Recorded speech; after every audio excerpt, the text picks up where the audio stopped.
Այս երկասիրությունը նա անվանել է գիրք աստվածաբանական, որ կոչի դրախտ ցանկալի։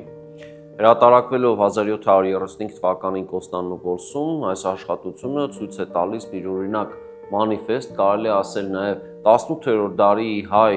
գաղափարական, եթե տեսանկյունից նայենք, յուրօրինակ մանիֆեստ էր քաղաքական աստվածաբանության տեսանկյունից, որ մենք մեր նաև քաղաքական ինքնուրույնությունը պատկերացնում ենք նախ եւ առաջ